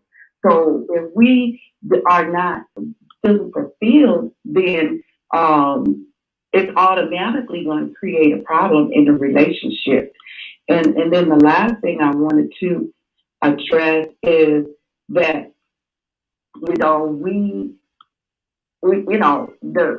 somebody said that love doesn't hurt. Well, ultimately, love does hurt. It hurts quite a bit. Mm-hmm. Real love, in some point, you're gonna be hurt because the being long suffering can cause pain. Being patient can cause pain. Mm-hmm. Being kind can cause pain. These are the attributes of love. So to say love doesn't hurt is not a truth. Mm-hmm. Somewhere along the line, when you love someone, even if it's not a husband, when it comes to relationships, when you love someone truly, somewhere along the line, you get hurt and disappointed because you put your expectations in the person and not in the creator, mm-hmm. the one who created the person. Absolutely. So those are the things that I heard that was just really going through my mind. Okay. Goddess, what's on your heart? We got 6 minutes, so everybody give me a quick version. I want to tell some people. I really love that pastor because she's speaking the truth, because this world out here today is not of a man and woman getting married. I mean, the mm-hmm. holy matrimony, that is basically almost, it's going away. So I celebrate Black love when I see Black love, or love period. Mm-hmm. But I do know that right now, going out to date as a single woman at 53, 54 years old, you're limited. You got so many men that's still on the down low. You got so many men that's incarcerated. You got so many men that have made a choice to be a half woman. It's just, so now you didn't really lower yourself, and now you got more. You got the men that are already married. So like, your choices out here are very, very rare out here. Mm-hmm. Good deal. That's why, Sister Cassandra is still on 21 years. That's why I'm going on 4 or 5 years. You know what I'm saying? 4 years. So it's like, it's a rarity out here. So, life, I don't know. I just have to pray. Good deal. Good. Everybody, give me your quick words. I want to touch at least a few more people before I get out of here. Shira, what's on your heart? Talk to me. Shira? Yeah, I would have problems with my mute button when you say hurry up. I just want to say, everyone brought in very strong truths. It's limited out here, like God has said, and like Pastor Graves said, in marriage, there's no one teaching. And you have to be able to bring something to the table to get something. And we have our attributes that we're supposed to bring to the table as wives, and men have their attributes they're supposed to bring as husbands. And if you're not ready, don't do it. If you don't know what it is, don't do it. It's better not to do it and learn, and then once you do it, be happy. And I'm like Goddess and Miss Cassandra, on the 21 years and the 4 and 5 years of holding out, trying to find someone. Is she right? Look at how many of our Black men are incarcerated. Look at how many of our Black men are already married. That's not even talking about the transgender or the community. So it's not as if that the there's a whole lot that you have to choose from. And so I'm with you, Goddess. And so I just think that everyone is on the sound of my voice. If you're not ready, don't marry. But look for someone, if you do want to be married, look for somebody that's going to make and complete you. Good deal. Rico, what's on your heart, brother? Life is short. And the older you get, the picking's going to get a lot slimmer. You got that's been going on since before we even came into existence. You know what I'm saying? People going to get married starting at a younger age. Some people going to stay married. But love is pain. Love is patience is pain.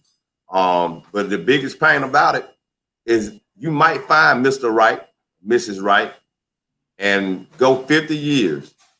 And ain't gonna be no bigger pain than you losing that person that I mentioned earlier. In a good marriage, you're gonna have the understanding that you having a bond with, that you're union with, and moving as one. That person that you became one with. that person that you make that sacrifice, that personal sacrifice for, to come their needs. When you lose a person, ain't no pain worse than that. Exactly. Bishop, what's on your heart? Oh, yeah, y'all talking, and I heard Rico, and I'm going to make it quick. My wife and I have been together for a total of 41 years now. And it was always cream. When I found I stopped looking. But, and that's it. She told Sunday about, don't you go take the time the man that the man finds you. Yes. So y'all stop looking and wait on God. That's it. Good deal. Badger, what's on your heart, brother?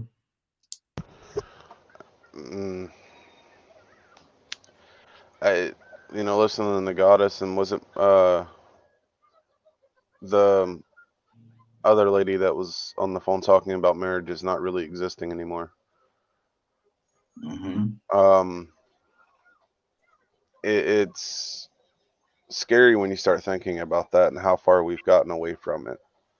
And I think it's something that people should be fighting for. Not just as well as teaching.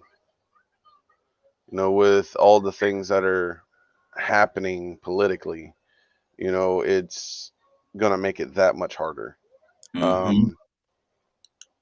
And I don't think a lot of people are thinking about it that way. And I think personal beliefs are also affecting marriages and what's going on right now. People are very much pushing certain mentalities that I feel are not for everybody. And it's something that we as a whole need to pay attention to and be aware of. Exactly. Let me go to Leonard. What's on your heart, brother? Can you hear me right? Yes, sir. Oh, man, I just think that people should really follow their heart when it comes to marriage. And it's not it's not something so weird that you can't do it. Trust me. It's not everybody else's opinion. Your marriage has nothing to do with anyone else. You should decide before I speak to men, because I know about the value of what the man is supposed to do. Like I said before, if you're not ready to give everything you have and to spend all your time and to focus on one woman, don't get married. Exactly. I would rather teach you the responsibility of being married, and then you can measure your manhood up to that. That's good. That's good. So Daria, quick version, sister. Quick version is marriage is sacred. Marriage is holy. Marriage was intended between male and female. And love doesn't lie between your legs. Good deal. Kay, that's my quick version. Good deal. Kay, we ended it with you. What's on your heart? I'm just gonna have to say that I ain't limited. I have a husband right now that's the deal I'm trying to divorce. I had a guy to come over my house with a ring the other day, and I had two more to call me. One of them was out of town. He had to go out of town for a family emergency, and he was like, "I'm so hurt, I wasn't there. I had a surprise for you." And I was like, "What was it?" And guess what he told me? He was like, I want you to marry me. I really want you to marry me." I said, "I'm not ready. Like, it's important to me. It's important to be friends first. Yeah. And if we can be friends, and we can make it as friends, then we can move to another level. So we need to be friends first." And so I have a friend, and that's what we're working on. We're going to be friends, and hopefully this time next year, I'll be ready to say, Friends. I do, and I'll be divorced. How many of us have them? Friends. Oh, ones we can depend on. Let's be. Oh, excuse me, I lost myself for a second. Leonard, what's going on at 3:00 today? Look at Shira over there dancing. Boy, she ain't gonna miss her opportunity to dance. It won't be a Grammy. It won't be a Grammy, I can tell you that. If you did not get a chance to hear this show, it is just sharing it on www.dkmmediagroup.com at 3 o'clock Eastern today. You took my breath away. Say it won't be a granted. Lord, my Jesus. Hey, what? You tried though. You tried. Exactly. And what we're going to do tomorrow's Way Out Wednesday. So we're gonna tackle some of this marriage thing tomorrow. We're gonna extend some of this till tomorrow. Not saying it's gonna be the whole broadcast, but we're gonna extend this one till tomorrow. So if y'all not busy, come on back. And Rico, pray us out, brother. Gotcha. Gotcha. God is great. God is good. Let him thank him for our food. Man, it's going to be real quick, man. Jesus will. Yes, and that's all. That's it. That's it. That's all we got to say. Amen. Amen. Listen, it is now 10:04. 10:04. I got you, brother. I got you that time. You ain't see it coming, did you? You ain't see it coming. Hey, I've been prepared. You see how relaxed I was. You see exactly. It is now 10:04, and I want to thank everybody for joining us. And more than that, I want to thank you for allowing DKM Media Group and Associates and the Morning Glow to be a part of your morning. It is now 10:04. You're about to exit the Morning Glow, but before you go, I want you to do me two favors, if you will. One, I want you to continue to pray for us because we're certainly praying for each and every one of you. Number two, why this is real simple. I want you to go out there, find somebody, and give them a hug because you never know. It could be the only hug that they get, or it could very well be their last. Love you, and ain't nothing you could do about it. Have a great day and a better tomorrow. That we shine some of this light in, shine some of this light on you from the Morning Glow. Take it out there into this wicked and cruel world that we live in, and let your light so shine. You all have a great day. Take an opportunity, if you don't mind, give somebody some love. You just might get some love in return. You have a great day. Love ya.